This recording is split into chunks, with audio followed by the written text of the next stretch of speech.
The rain and wind has arrived as forecasted, an atmospheric river making its way across the Bay Area. So here's a look at that storm on our live First Alert Doppler. You can see it moving along. Of course, how much rain you're getting depends on where you live. So we saw plenty of people out with umbrellas and raincoats in downtown San Jose. It was really coming down in the East Bay. The rain and wind just pummeling an El Cerrito neighborhood earlier this afternoon. And then speaking of wind, take a look at this. A tree toppled onto someone's work truck in downtown Alamo. So this is at Danville Boulevard and Orchard Court, right across from Alamo Plaza. You can hear the wind there.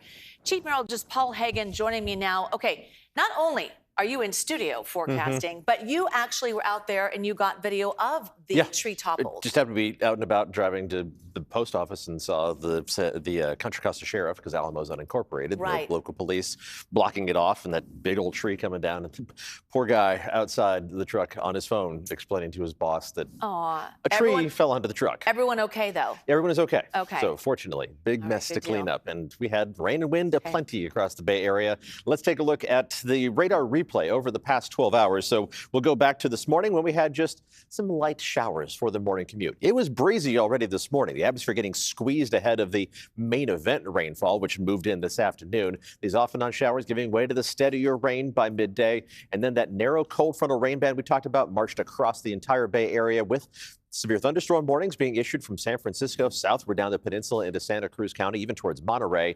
Now that rain is pushing farther and farther to the east. The heaviest rain around Livermore is making its way through the Altamont Pass and moving farther to the east. So we'll switch over to Futurecast through 9 o'clock tomorrow morning.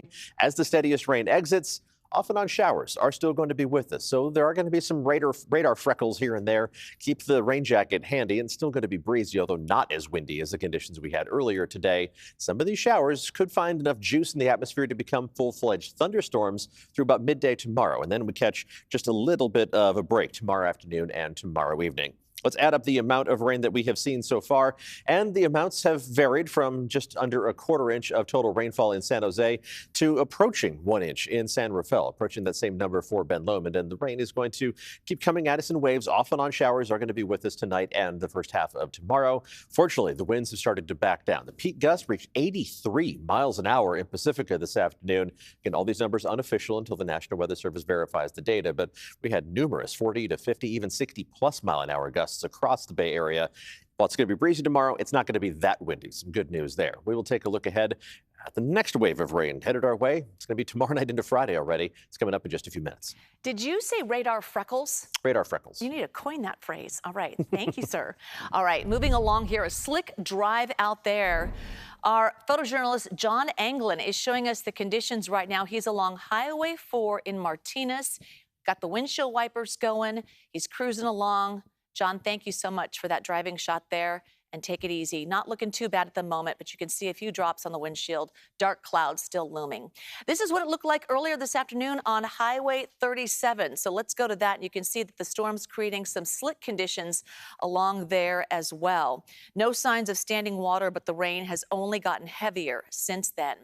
The rain isn't stopping people from running errands, though. It was pretty busy at this shopping center in San Rafael. We saw some people with umbrellas, others wearing rain jackets. Well, some people didn't seem to mind getting caught in the rain with their groceries. Others wanted to be in the sunshine. Okay. I'm just kind of powering through. I just got off work, so just had to drive over and pick up some groceries. I'm honestly just ready for the summer. I'm ready for it to be sunny. I wasn't expecting it. It was a few nice days, and then all of a sudden it started raining.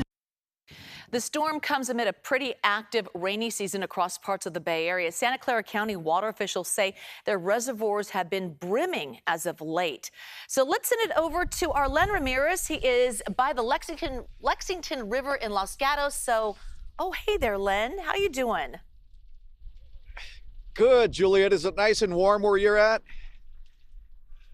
Yeah, kind of. Well, it's very, very cold and windy and rainy here. Lots of weather to talk about.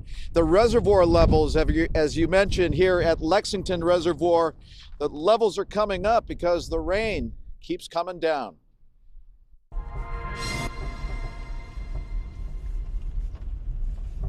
The roads were eerily quiet in the Santa Cruz Mountains as many residents hunkered down to let the storm blow over. And blow it did. Gusty winds added to the rain and the fog to make a potent weather mixture. It has been crazy. I want to get one of those wind monitors to find out how big the gusts are. We lost part of our fence on the last storm, and then earlier today we lost another part of the same fence that had repairs. Janelle Mansky and her family just moved to the mountains last July and are taking their first winter here in stride. Just try to hunker down and stay warm and stay safe. It has been a wet and wild ride in the mountains where storm after storm has brought inches upon inches of rain since December. But when the sun does peak out, the benefits of the passing storms come into view. It's actually been a very good rainy season because these storms have been spread out. The Santa Clara Valley Water District says its reservoirs are brimming, with the Uvas Reservoir just a few feet from reaching the spillway. And this week's storms could send water over the top. You know, we've had some big storms, but they haven't been overwhelming for our infrastructure. So it's been nice to see this rain come in. Our reservoirs right now are 108% of average for this time of the year, which is great. And especially in March, for that to be the case, that's good news. And as today's storms are showing, the March moisture isn't finished yet. And it's hard to think about the hot and dry summers ahead, but Juliet, heading into those warm months, we look like we're going to have a lot of water available here in the county itself, as well as in the Sierra. The snowpack should be doing just fine right now with these passing storms. Back to you. Absolutely. All right, Len Ramirez. Len, thank you.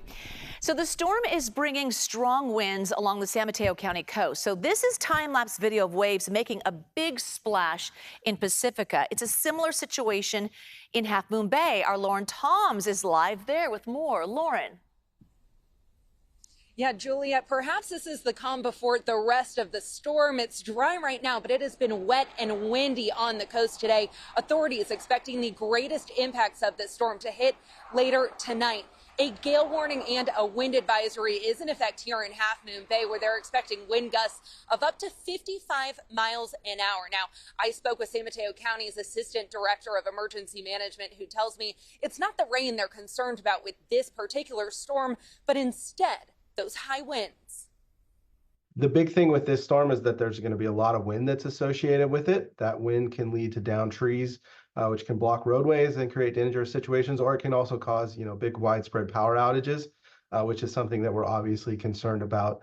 We're obviously happy that it dried out for a few bit. The soil moisture isn't as high, so those roots will hold a little bit stronger, but certainly there is an opportunity for downed trees to come down.